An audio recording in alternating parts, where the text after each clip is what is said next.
ہر مہینے ہی یہ بات کہی جاتی ہے کہ اس کتاب کا نام ہے تبلیغ دین، اور تبلیغ دین کا مطلب ہے دوسروں تک دین پہنچانا، دین کی دعوت، دین کی تبلیغ، یہ مطلب ہے اس کا۔ یہ کتاب لکھنے والے نے لکھی بھی اسی غرض سے ہے تاکہ سب مسلمانوں تک بلکہ سب انسانوں تک دین پہنچے۔ اس کتاب کو چھاپنے والے نے بھی اسی لیے چھاپا تاکہ سب کو دین پہنچے۔ اس کتاب کو اس وقت پڑھا جاتا ہے، اسی لیے پڑھا جاتا ہے، اسی لیے اس کی تعلیم ہوتی ہے کہ سب تک دین پہنچ جاوے، دین کی دعوت، دین کی تبلیغ سب تک پہنچ جاوے، یہ ہے مطلب۔ اس کتاب میں بڑی بڑی 40 باتیں لکھی گئی ہیں، انہی کا بیان چل رہا ہے۔ ان میں سے ایک بات جو ایمانی صفت ہے، مؤمنین کی صفت ہے، کامل ایمان والوں کی صفت ہے، اور اس کو کہتے ہیں ہم توکل۔ اردو میں توکل کا مطلب ہوتا ہے اللہ پر اعتماد اور اللہ پر بھروسہ۔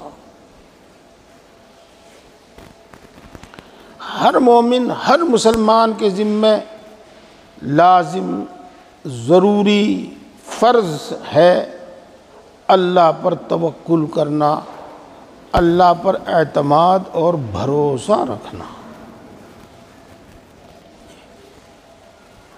بتایا گیا تھا کہ اعتماد اور بھروسہ یہ دل سے ہوتا ہے، دل سے، اور اس صفت کا تعلق دل سے ہے، ہاتھ پاؤں سے نہیں، زبان سے نہیں، دل سے ہے۔ اعتماد اور بھروسہ اور توکل یہ دل میں ہوتا ہے۔ چونکہ غالباً 2 مہینے سے بلکہ 3 مہینے سے یہی بات چل رہی ہے، پچھلے مہینے بھی وہی بات ہوئی تھی، اس سے پچھلے مہینے میں بھی، شاید اس سے پچھلے مہینے میں بھی یہی بات ہوئی تھی، تو میں آج پھر شروع سے نہیں لوٹاتا بلکہ آخر سے بالکل آخری بات لیتا ہوں کہ توکل پیدا ہوتا ہے اللہ کی معرفت سے، اللہ کو پہچاننے سے۔ یہ اللہ تبارک و تعالی زبردست علم والا ہے، کوئی چیز اس کے علم سے باہر نہیں ہے، کچھ بھی اس سے چھپا ہوا اور پوشیدہ نہیں ہے۔ وہ ہر ایک کی بات سنتا ہے، ہر ایک کی بات سنتا ہے، ہر ایک کی فریاد سنتا ہے، ہر کسی کی ہر حالت سے اللہ واقف ہے۔ وہ بڑی قدرت والا ہے، ساری کائنات، ساری مخلوق، ہر چیز، سورج، چاند، زمین، پہاڑ، پتھر، پانی، سانپ، درندہ، جو بھی کوئی چیز ہے، انسان، سب اس کے حکم کے تابع ہے۔ جس کو وہ جو حکم دیتا ہے وہ اس کو بجا لاتا ہے، اس کو پورا کرتا ہے۔ وہ بڑا مہربان ہے، بڑا مہربان ہے، اس سے زیادہ کوئی رحم دل نہیں ہے، اس سے زیادہ کوئی مہربان نہیں ہے۔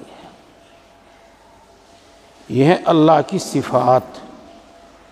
جب اللہ کی ان صفات کا یقین دل میں بیٹھتا ہے تب اللہ پر توکل اور اللہ پر بھروسہ اور اللہ پر اعتماد دل کے اندر پیدا ہوتا ہے، صرف زبان سے کہنے سے کچھ نہیں ہوتا۔ یہ بات میں نے آپ کو پچھلے مہینے بھی سمجھائی تھی، یہ بالکل آخری بات ہے۔ یہاں میں ایک بات اور آج آپ کو کہتا ہوں، وہ نئی بات ہے، وہ آپ کو کہیں کتاب میں بھی نہیں ملنے کی، کہیں کتابوں میں بھی نہیں ملنے کی۔ ہاں، اللہ کی عبادت کرو، تنہائیوں میں کرو، ہاں، اس کی ناراضگی سے بچو، اس کو خوش کرنے والے عمل کرو۔ جی، اس سے دونوں طرف سے تعلق پیدا ہوتا ہے، اللہ کو بندے سے اور بندے کو اللہ سے تعلق پیدا ہوتا ہے،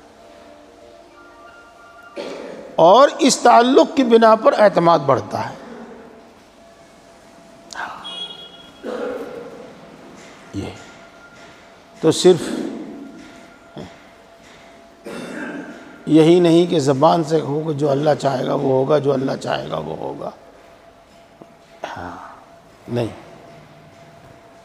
دل سے اور اللہ کی اطاعت اور اللہ کی عبادت سے اللہ پر اعتماد بڑھتا ہے، بھروسہ بڑھتا ہے۔ یہ اب آگے چلتے ہیں، اگلی بات شاید پڑھ دی تھی یہ میں نے، لیکن پھر پڑھ رہا ہوں۔ ہاں، توکل پیدا ہونے کے واسطے، توکل کے واسطے تین چیزیں شرط ہیں، تین چیزیں جب انسان کے اندر آئیں گی تب توکل پیدا ہوگا۔ اس میں سے پہلی چیز ہے اللہ کی معرفت، جس کا میں نے آپ کے سامنے ذکر کیا، اور دوسری کیا چیز ہے؟ دوسری چیز یہ ہے کہ اللہ تبارک و تعالیٰ کی ان صفات اور معرفت کا اثر ہمارے دل کے اندر آ جائے، اور جب ان صفات کا اثر ہمارے دل کے اندر آئے گا تو ہمارے دل کی ایک حالت ایسی ہو جائے گی جس سے کہ پھر توکل والے اور اعتماد والے عمل ہوں گے۔ ان باتوں کو سمجھو، بغیر سمجھے نہیں، دین سیکھے بغیر نہیں آئے گا، علم بھی حاصل کرنا، عمل بھی حاصل کرنا۔ جی، یہ اس کو میں ایک مثال سے سمجھاتا ہوں، ایک مثال سے۔ مثال کے طور پر رات میں آپ کی بیوی نے یا آپ کی ماں نے یا بہن نے، بھائی نے، باپ نے، کسی نے آہ کی آہ کرایا ہو، آپ نے بات سنی، لیکن آپ سن کے انسنی کر دیں گے، یعنی چارپائی پہ پڑے رہیں گے، آپ لحاف میں سے نہیں نکلیں گے آپ۔ یہ ہے سنا انسنا کرنا۔ وہ پھر کرایا اور پھر کرایا، اس کے آہ کرنے، اس کے کرانے سے آپ کے دل کے اندر اب محبت کا جذبہ جاگا، اور اتنا جاگا کہ آپ خود بخود بستر سے کھڑے ہو گئے، چارپائی سے اٹھ گئے۔ یہ ایک ہوتا ہے صرف جان لینا، اور ایک ہوتا ہے اس علم کا دل کے اندر اثر آ جانا۔ اس مثال سے آپ کو بات خوب سمجھ میں آ گئی ہوگی۔ بعض مرتبہ تو آپ کسی کے گرنے کی آواز سن کر، کسی کے کرانے کی آواز سن کر ننگے پیر دوڑ جاتے ہیں، ننگے پیر بھاگ لیتے ہیں۔ یہ تو اس کا دل، اس کا اثر پہلے دل کے اندر آیا، اور پھر اس کا اثر عمل میں آیا، اور آپ اٹھ کے بھاگ پڑے۔ تو اللہ کی ان صفات کا ایک علم ہے اور ایک ان صفات کا دل کے اندر اثر آ جانا ہے، دل کی حالت بن جانا ہے۔ یہ میں نے بتایا ہے آپ کو کہ یہ بھی پچھلے ہفتے پڑھ دیا تھا اور آج پھر میں اس کو پڑھ رہا ہوں۔ دوسرا رکن توکل کا حال ہے، اور اس کا مطلب یہ ہے کہ اپنا کام اللہ کے حوالے کر دو اور دل کو مطمئن رکھو، اللہ کے غیر کی طرف، غیر اللہ کی طرف توجہ بھی نہ کرو۔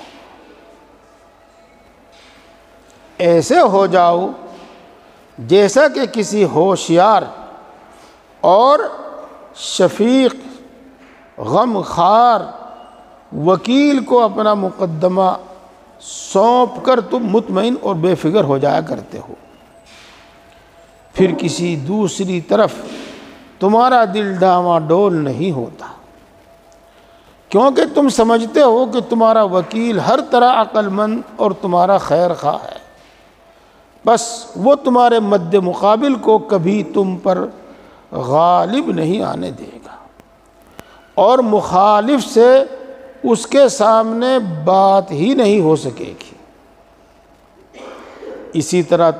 اسی طرح جب تم جانتے ہو کہ رزق، موت، زندگی اور مخلوق کے چھوٹے بڑے سارے کام اللہ ہی کے قبضے میں ہیں اور اس کا کوئی شریک نہیں ہے، نہ اس کی سخاوت میں کوئی کمی ہے، نہ اس کی رحمت کی کوئی انتہا ہے، پھر کیا وجہ ہے کہ دل اس پر مطمئن نہ ہو؟ پھر کیا وجہ ہے کہ غیر سے نظر نہ اٹھے جاوے؟ اللہ پر توکل اور اعتماد نہ ہونے کے دو سبب ہوتے ہیں۔ اگر اتنا جان کر بھی دل میں اللہ پر اعتماد پیدا نہ ہو تو سمجھ لو کہ اس کا سبب دو باتوں میں سے ایک بات ضرور ہے، یعنی یا تو پورا یقین حاصل نہیں ہوا، ابھی دل کے اندر پورا یقین پیدا نہیں ہوا، اور یہ نعوذ باللہ اور نعوذ باللہ اللہ تعالیٰ کے رزاق ہونے میں، اللہ تعالیٰ کے بڑی قدرت والا ہونے میں، اللہ تبارک و تعالیٰ کے سننے والا ہونے میں، اللہ تبارک و تعالیٰ کے دیکھنے والا ہونے میں کچھ شک ہے، یا تو یہ بات ہے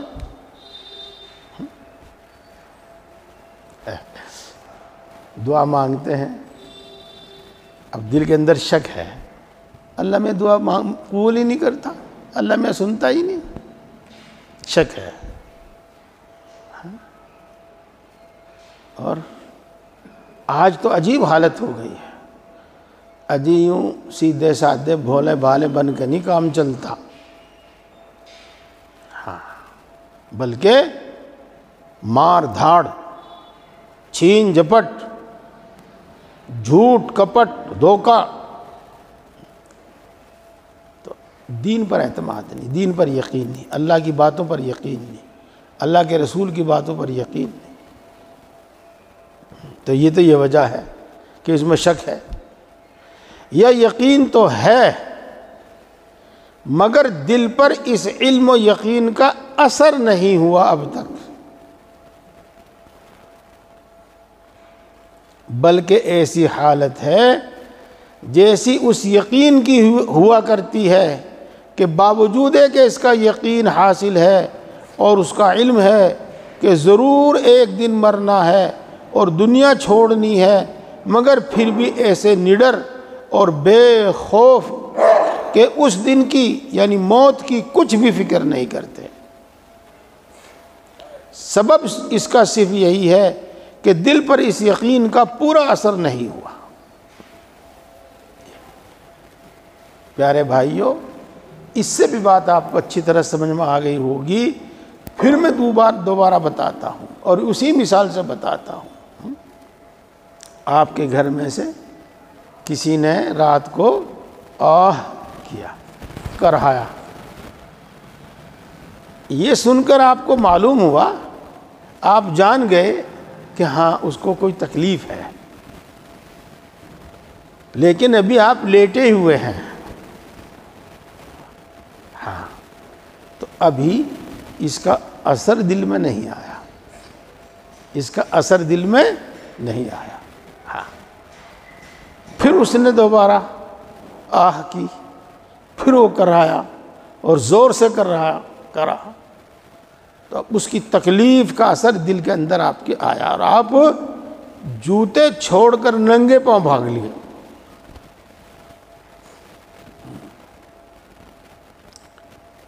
ان صفات کا یقین دل میں پیدا ہو، اس کا اثر ظاہر ہو، یہ بھی بات ہو گئی۔ پیارے بھائیوں، میں ساتھ ساتھ آپ کو پوری بات بتاتا ہوں، اللہ کی صفات کا یقین دل کے اندر کیسے آئے گا، یہ بھی سنو۔ بتا رکھا میں نے آپ کو، لیکن بار بار بتاؤں گا۔ اللہ کی صفات کا یقین دل کے اندر کیسے آئے گا؟ جب تک علم نہیں ہوگا تو یقین نہیں ہوگا، ہاں، اور جب تک اس علم کا اثر قبول کرنے والا دل نہیں ہوگا اس وقت تک دل میں اس کا اثر نہیں آئے گا۔ پہلے تو پوری صحیح بات سمجھو اور ذکر کی کثرت کرو، ذکر سے دل نرم ہوگا، ذکر سے دل صاف ہوگا، ذکر سے خواہشات نفسانی کم ہوں گی، اور دل ایسا صاف اور دل ایک ایسا نورانی دل ہوگا کہ وہ اس علم کا اثر اپنے اندر لے گا، قبول کرے گا، جذب کرے گا۔ ایک مثال دی تھی میں نے، یاد ہے ہوگی آپ کے، اس پر آپ پانی ڈالو سب بہہ جاوے گا جی، اور ایک نرم زمین ہے، اس پر آپ پانی ڈالو تو زمین پانی جذب کر لے گی، پی لے گی۔ یہی بات دل کی ہے۔ اس کان سے سنتے ہیں، اس کان سے نکل جاتا ہے، اس کان سے سنتے ہیں، اس کان سے نکل جاتا ہے، نہیں۔ انشاءاللہ جب ذکر کریں گے، دل میں صفائی، نورانیت اور دل کے اندر نرمی پیدا ہوگی، تو یہ باتیں دل کے اندر جم جاویں گی، دل کے اندر بیٹھ جاویں گی۔ تو یقین پیدا کرنے کا ایک طریقہ ہے ذکر، بلکہ ذکر کی کثرت۔ اور پیارے دوستو، آپ کو ذکر کی کثرت بھی بتا رکھی ہے ہم نے، معمولات جن کو ہم کہتے ہیں، جی آپ کو بتا دی ہے۔ آج ایک کتاب آپ کے لیے میں نے لکھی ہے، آج آپ سب عشاء کے بعد وہ کتاب لے کر جائیں اور اس میں پڑھیں۔ ان میں جو معمولات دیے ہیں وہ ایسے ہیں کہ 24 گھنٹے اللہ کے ذکر میں رہیں گے، آپ 24 گھنٹے اللہ کے ذکر میں رہیں گے۔ یہ بات ہوگی۔ اب ایک اگلی بات سنو آپ، اور وہ بھی وہ سمجھنے کی ہے، سمجھنے کی۔ کیا؟ اللہ کی صفات کا علم بھی ہے، اللہ کی صفات کا یقین بھی دل کے اندر پورا ہے، لیکن انسان کا جسم اور انسان کا دل کمزور ہے، اس لیے ڈاواڈول رہتا ہے۔ تو یہ علم کی کمی نہیں یا یہ یقین کی کمی نہیں، بلکہ یہ دل کے کمزور ہونے، طبیعت کے کمزور اور دل کے کمزور ہونے کی علامت ہے۔ سمجھو، ایک مثال سے سمجھو آپ۔ حضرت اقدس، حضرت حکیم الامت حضرت مولانا اشرف علی صاحب تھانوی نور اللہ مرقدہ کے کچھ مریدین متوسلین بس میں سفر کر کے تھانہ بھون ہی آ رہے تھے. راستہ واسطہ کچھ ایسا ہی تھا تو وہ کیا کہتے ہیں بس ڈاواں ڈول سی ہونے لگی. یہ راستے تو ابھی بنے ہیں، پہلے تو آپ کو معلوم ہوگا کچے پکے کیسے راستے ہوتے تھے. تو ایسا خطرہ ہوا جیسا کہ بس پلٹ جائے گی. تو ان میں ماشاءاللہ داڑھیوں والے بھی تھے، ماشاءاللہ نیچے کرتے والے بھی تھے، پگڑی والے بھی تھے، سبھی. وہ کچھ زیادہ ہی ڈر گئے اور کچھ چیخنے چلانے لگے. بس میں بیٹھے ہوئے دوسرے لوگوں نے ان کو شرمندہ کیا، عار دلائی. ارے تم تو نیک آدمی ہو، تمہارا اللہ پر بھروسہ نہیں ہے، موت تو اپنے وقت پر آئے گی، تم کیوں ڈر رہے ہو؟ تو دوسرے لوگوں نے جب یہ بتایا، ان کو عار دلائی، شرمندہ کیا، تو ان کو بھی بڑی عار آئی، بڑی شرمندگی ہوئی. اور اپنی اس حرکت پر ان کو افسوس ہوا کہ یار تمہارے سے زیادہ تو یہ لوگ اللہ پر اعتماد اور بھروسہ کرنے والے ہیں. اب انہوں نے جا کر یہ بات حضرت مولانا اشرف علی صاحب تھانوی نور اللہ مرقدہ سے بیان کری، اپنی یہ حالت ان کے سامنے بیان کری. اس وقت حضرت نے یہ بات بیان فرمائی کہ کبھی تو یہ بے چینی یقین کی کمی کی وجہ سے ہوتی ہے، توکل اعتماد کی کمی کی وجہ سے ہوتی ہے، اور کبھی یہ دل کی کمزوری کی وجہ سے ہوتی ہے. اس لیے ڈرنے والے کو یہ نہیں کہا جا سکتا کہ اس کے اندر یقین نہیں ہے، اعتماد نہیں ہے، توکل نہیں ہے، یہ نہیں کہا جا سکتا. ہاں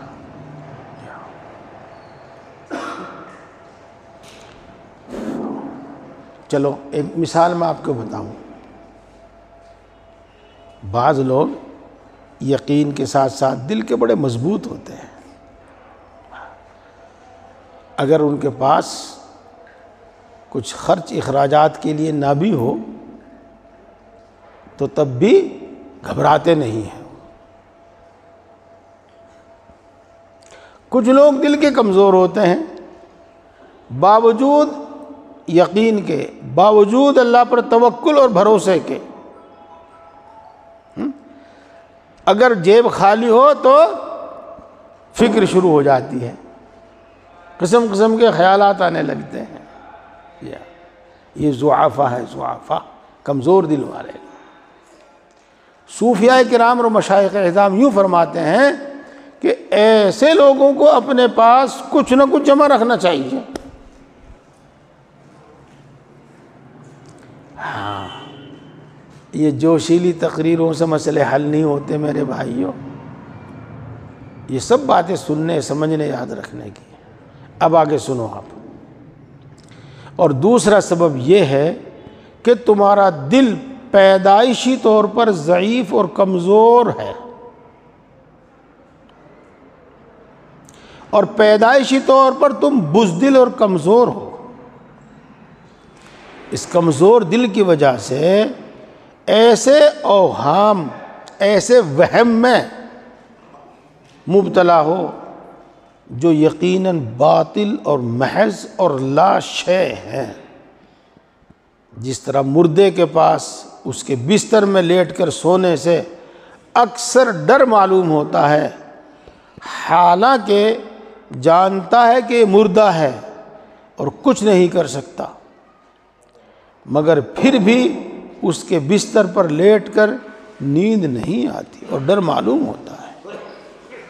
تو یہ واہیات توہمات ہی کی تو اطاعت ہے جس نے دل کو کمزور کر دیا ہے اور یقین پر عمل کرنے نہیں دیا. یہ بعض آدمیوں کو شہد کے کھانے سے نفرت ہونے لگتی ہے محض اس وجہ سے کہ اس کا رنگ گوبر کے رنگ کے مشابہ ہوتا ہے. حالانکہ اس کا یقین ہے کہ یہ شہد ہے، گوبر نہیں ہے، محض رنگ کی مشابہت کوئی چیز نہیں ہوتی، مگر پھر بھی اس کو کھا نہیں سکتا۔ یہ وہم کا اثر ہے جس سے انسان کا بچنا دشوار ہے۔ اسی طرح ہو سکتا ہے کہ توحید کا یقین کامل ہو اور نام کو بھی شک و شبہ نہ ہو، یقین پورا ہے، کوئی شک و شبہ نہیں ہے، اس سب کے باوجود اسباب کے اختیار کرنے پر نفس مجبور ہو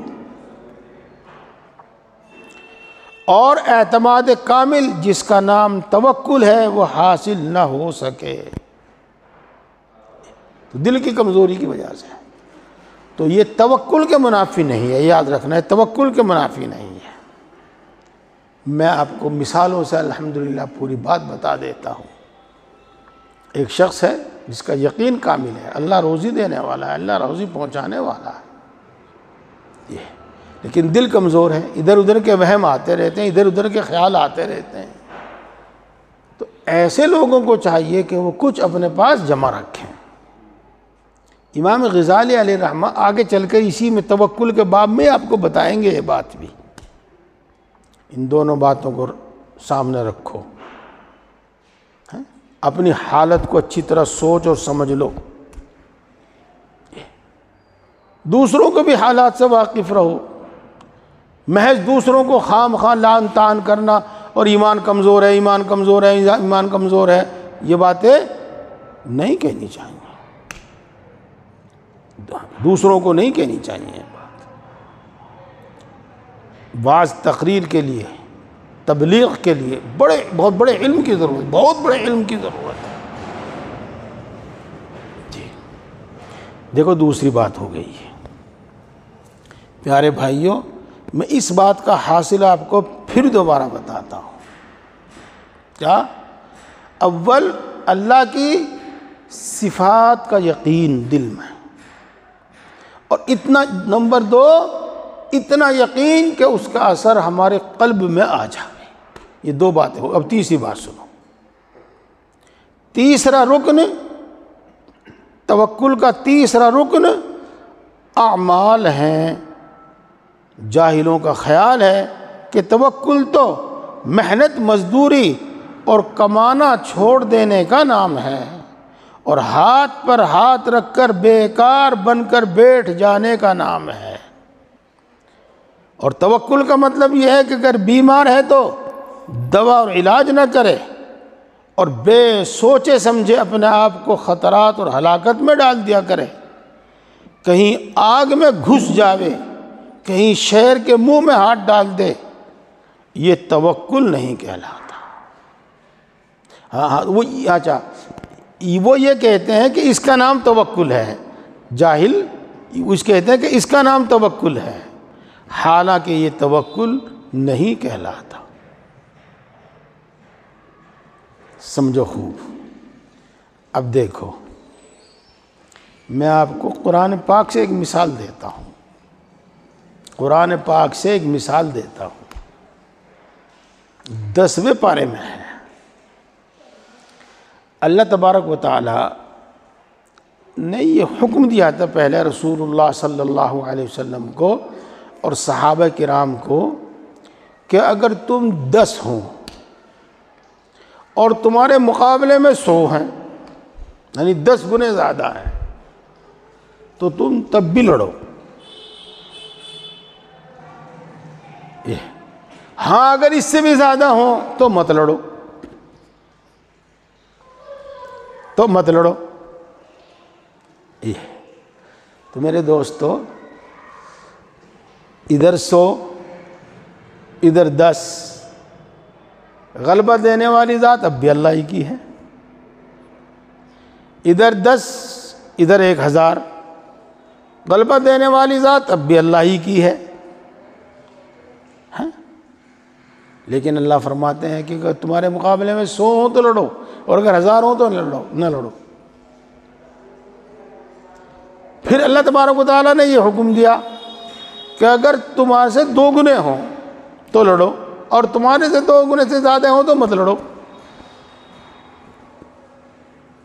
تم 100 ہو ادھر 200 ہیں تو لڑو، تم 100 ہو ادھر 1000 ہیں تو مت لڑو.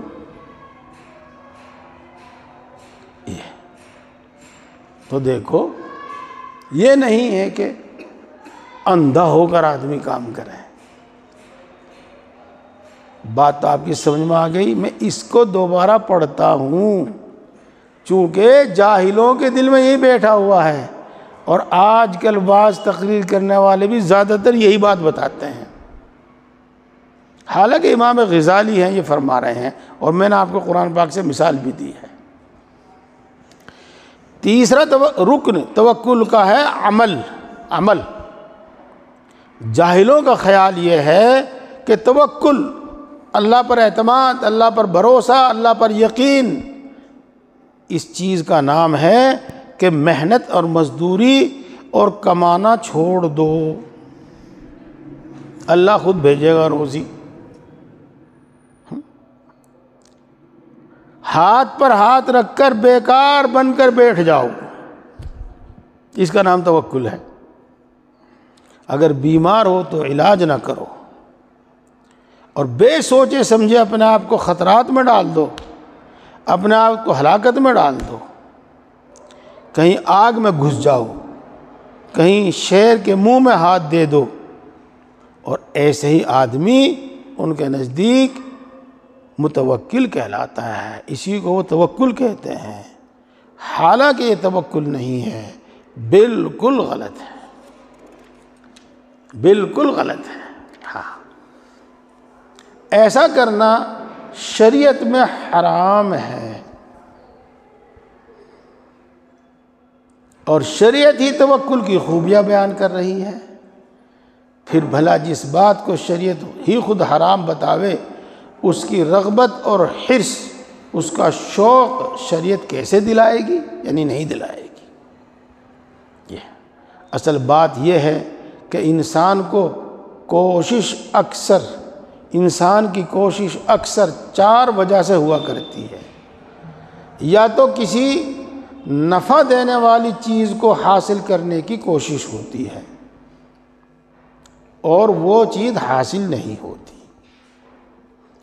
یا کسی موجودہ نفع کی حفاظت کی کوشش کرتا ہے، اور یا کسی آنے والے نقصان کے روکنے میں، آنے والے نقصان سے بچنے کے لیے اس کی کوشش ہوتی ہے، اور کبھی موجودہ تکلیف اور موجودہ نقصان سے نکلنے کی کوشش ہوتی ہے. اللہ اکبر، اللہ اکبر. بھائی بات سمجھے بغیر کام نہیں چلے گا. پیسہ حاصل کرنے کی کوشش ہے، اپنے نفع کی چیز حاصل کرنے کی کوشش ہے. نہ پیسہ موجود ہے، نفع کی چیز ہمارے پاس موجود ہے، اب کوشش ہے اس کی حفاظت. 2 چیز ہو گئی. ہم پہلے ہی یہ کوشش کر رہے ہیں کہ تکلیف اور مصیبت سے بچے رہیں، اس کے لیے کوشش کر رہے ہیں. 3 باتیں ہو گئی ہیں، اور چوتھی بات مصیبت میں مبتلا ہے، تکلیف میں مبتلا ہے، اور اس سے نکلنے کی کوشش کر رہے ہیں. یہ 4 کوششیں ہوتی ہیں آدمی کی.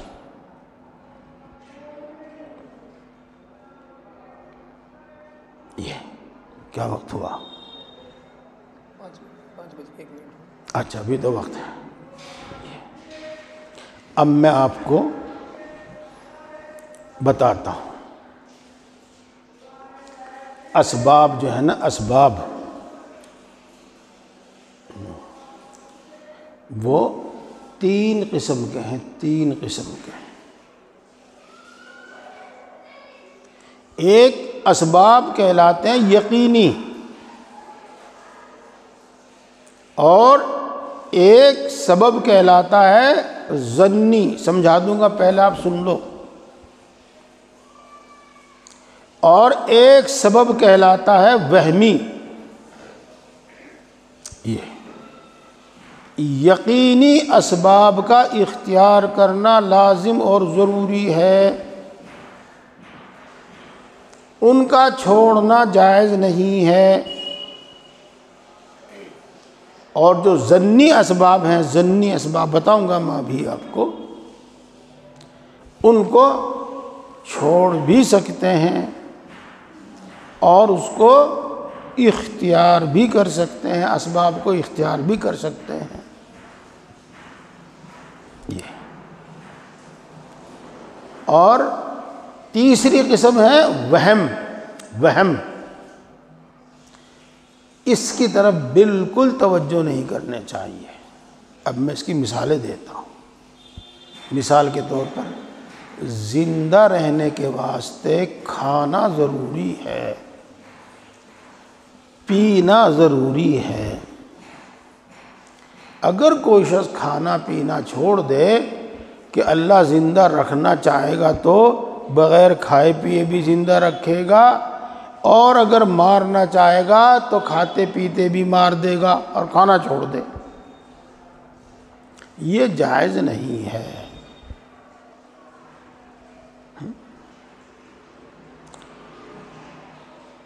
موت زندگی اللہ کے قبضے میں ہے۔ اگر میری زندگی ہوگی تو میں آگ میں کود جاؤں گا جب بھی نہیں مروں گا، اور میری موت آوے گی تو میں مر ہی جاؤں گا بس، پھر چاہے میں آگ میں بھی نہ کود دوں اور آگ میں کود جاؤں۔ یہ جائز نہیں ہے، یہ خودکشی کہلاوے گا، خودکشی۔ یہ یقینی اسباب ہے، یقینی اسباب۔ یہ اللہ اکبر، اللہ اکبر۔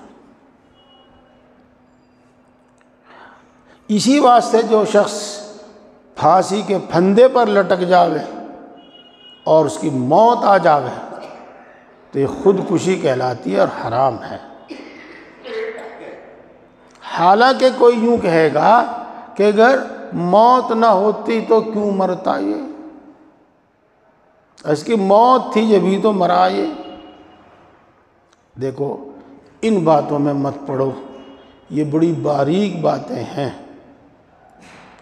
لیکن بس اتنی بات ہے کہ اللہ نے اس سے منع کیا ہے، اور یہ قریب قریب یقینی سبب ہے، اس لیے خود پھانسی کا پھندا گلے میں لگا کے مت لٹکو، یہ ورنہ خودکشی ہوگی۔ آگ میں مت کودو ورنہ خودکشی ہوگی۔ اب دیکھو یہ یقینی اسباب ہیں، مثال کے طور پر میں نے آپ کو بتایا۔ اور ایک ظنی، تجارت نہیں کرو گے تو کھیتی سے، کھیتی نہیں کرو گے تو نوکری سے، نوکری نہیں کرو گے تو محنت مزدوری سے، یعنی کسی نہ کسی ذریعے سے آپ کو یہ روزی پہنچ ہی جائے گی۔ تو کسی ایک چیز پر ہی پورا یقین کر لینا یہ توکل کے خلاف ہے۔ اللہ تبارک و تعالیٰ کھیتی نہیں تو تجارت میں دے گا، تجارت نہیں تو نوکری میں دے گا، نوکری میں نہیں تو محنت مزدوری میں دے گا، کیسے بھی دے گا۔ اور بھی کچھ نہیں، اللہ تبارک و تعالیٰ بہت سے لوگوں کے دلوں کو آپ کی طرف مائل کر دے گا اور وہ آپ کو پہنچاویں گے۔ یہ ہے، تو یہ روزی کے اسباب ہیں لیکن ظنی ہے، ظنی۔ تو کسی ایک سبب کا اختیار کرنا ضروری نہیں، بلکہ جو اختیار کر لو اسی میں سے انشاءاللہ روزی ملے گی۔ دو باتیں ہو گئی۔ اب تیسری بات سنو بھائی، دیکھو میں تو گاڑی میں بیٹھتا نہیں، کیوں نہیں بیٹھتا بھائی؟ تو اگر میرا بھائی بیٹھا تھا، اس میں اگلی گاڑی کا ٹائر پٹک گیا تھا اور وہ پلٹ گئی تھی تو مر گیا تھا، کبھی میں بھی مر جاؤں۔ یہ وہم ہے، وہم۔ بھائی یہ تو کڑیوں کا مکان ہے، ہاں فلاں آدمی تھا، وہ ستیر ٹوٹ گیا تھا، چھت اس کے اوپر گر گئی تھی، مر گیا تھا وہ، کبھی یہ ستیر ٹوٹ جا، وہ تو گھر گھر میں سوتا نہیں۔ اس کو کہتے ہیں وہم۔ ان سے بچنا ضروری ہے۔ دوستو، میں نے آپ کو یہ باتیں اپنے الفاظ میں، سادے الفاظ میں سمجھا دی، اور اب میں پڑھتا ہوں اس کو۔ اول تو انشاءاللہ آپ کو سب بات سمجھ میں آئے گی، لیکن کوئی باریک بات ہو اور سمجھ میں نہ آوے تو کوئی بات نہیں۔ اسباب کو اللہ تبارک و تعالیٰ کا عطیہ سمجھنا، اللہ کی نعمت سمجھنا، اور ان پر اعتماد نہ کرنا ضروری ہے۔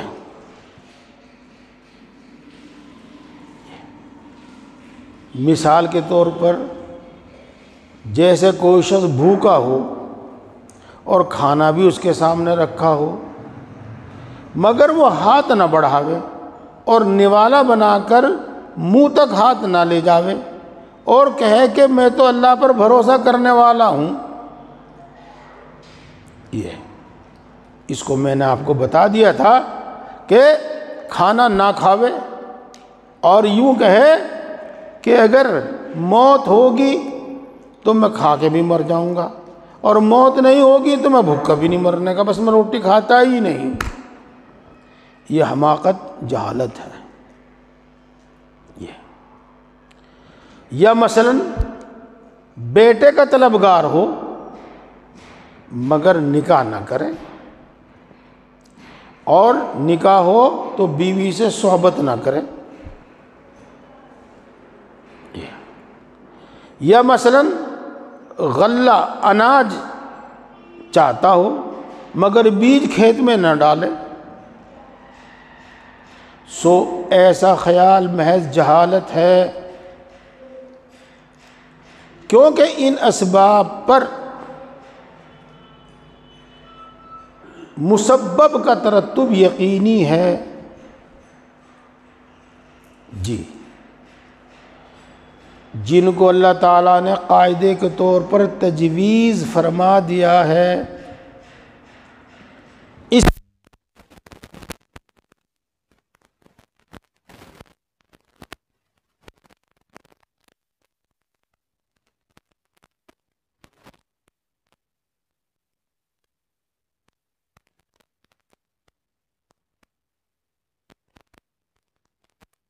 اسباب یقینی اسباب میں اول اس کا خیال رکھو کہ کھانا اور ہاتھ اللہ کے دیے ہوئے ہیں، اور کھانے کی قدرت بھی اس کی عطا کی ہوئی ہے۔ اسی طریقے سے بیج اور کھیتی کرنے کی استعداد بھی اسی نے عطا فرمائی ہے۔ اسی طرح بیوی اور نطفے اور جماع کی طاقت بھی اسی کی قدرت کا کرشمہ ہے۔ یہ بتا دی؟ ہاں، اب اس کو میں دوسرے الفاظ میں بتاؤں گا، اور اس کو سمجھو۔ یوں سمجھو کہ ان اسباب پر نتیجہ، ان اسباب سے نتیجے کا حاصل ہو جانا وہ اللہ کی مرضی پر موقوف ہے، اور ان اسباب سے ضروری نہیں ہے کہ جو ہم چاہتے ہیں، جو نتیجہ ہم چاہتے ہیں وہ حاصل ہو ہی جاوے، بلکہ ان اسباب کی تاثیر اللہ کے قبضے میں ہے۔ جب وہ حکم دے گا تو ان کا اثر ظاہر ہوگا، اور جب وہ حکم دے گا تو اثر ظاہر نہیں ہونے کا۔ یہی مطلب ہے بس اس کا۔ اور دوسرے یہ کہ ان اسباب پر بھی دل سے بھروسہ نہ ہو، بلکہ دل سے خالق ہی پر بھروسہ ہو، کیونکہ دل سے اسباب پر بھروسہ کرنا سراسر غلط ہے۔ چنانچہ ظاہر ہے کہ ابھی ہاتھ پر اگر فالج کا اثر ہو جاوے، یا مثلاً کھانا زمین ہی پر گر جاوے، یا بیج کو کیڑا لگ جاوے، یا اولا گر پڑے، یا گرمی کھا جاوے، تو مقصود کی صورت بھی نظر نہیں آوے گی۔ الغرض ان دونوں باتوں کا لحاظ رکھو، کوشش کرو، اور اسباب اختیار کرنے میں ہمیں کچھ مذائقہ نہیں ہے، اور نہ اسباب اختیار کرنا توکل کے خلاف ہے۔ بات تو امید ہے سمجھ میں آ ہی گئی ہوگی، میں پھر آپ کو بتا دوں۔ یہ اسباب اختیار کریں اور یقین اور بھروسہ اللہ پر رکھیں، بس یہ تو بات اچھی طرح سمجھ میں آ گئی ہوگی۔ دوائی کھاوے، دوائی نہ چھوڑے، لیکن شفا کی امید اللہ سے رکھے۔ کھیت میں دانہ بووے، بیج بووے، لیکن غلے کا یقین یہ ہو کہ اللہ دے گا تو ملے گا۔ ایسا نہیں کہ کھیت میں اناج بیج ہی نہ ڈالیں۔ موت زندگی بے شک اللہ کے قبضے میں ہے، لیکن اس نے کہا کہ کھانا کھاؤ۔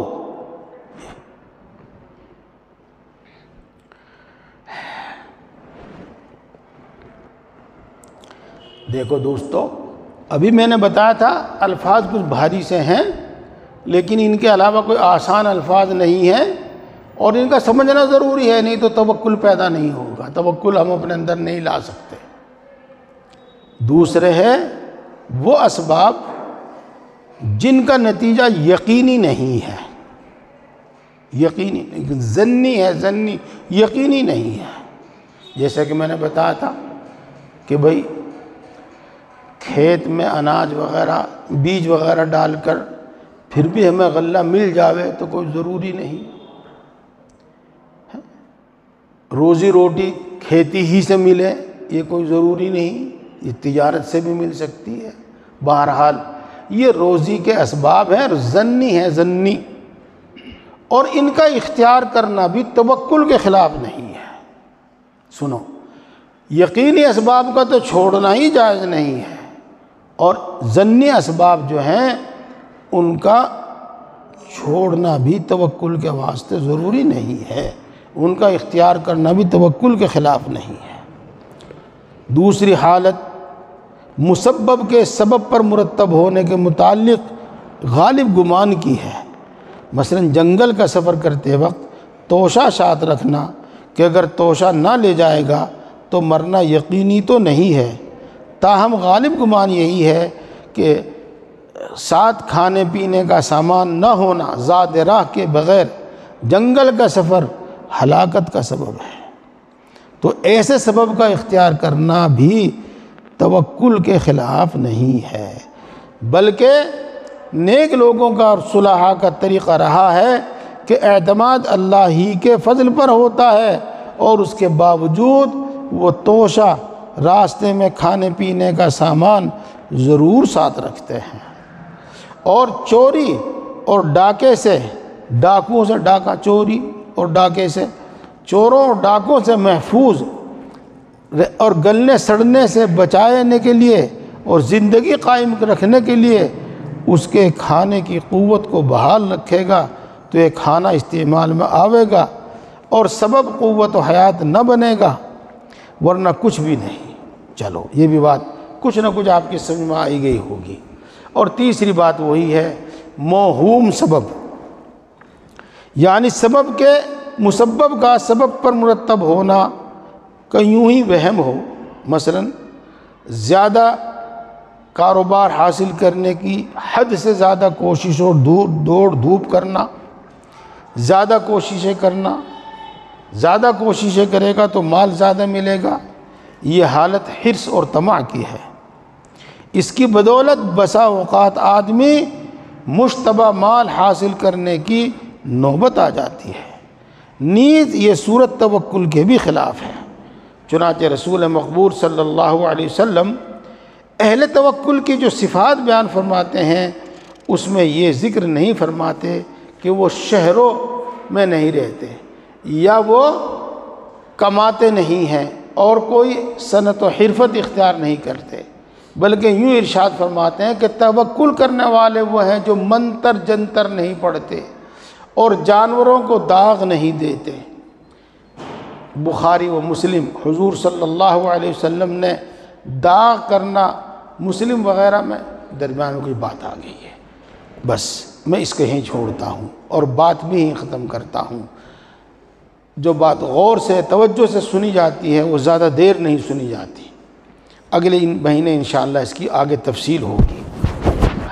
اللہ تعالی ہم سب کو سمجھ اور عمل کی توفیق عطا فرمائے۔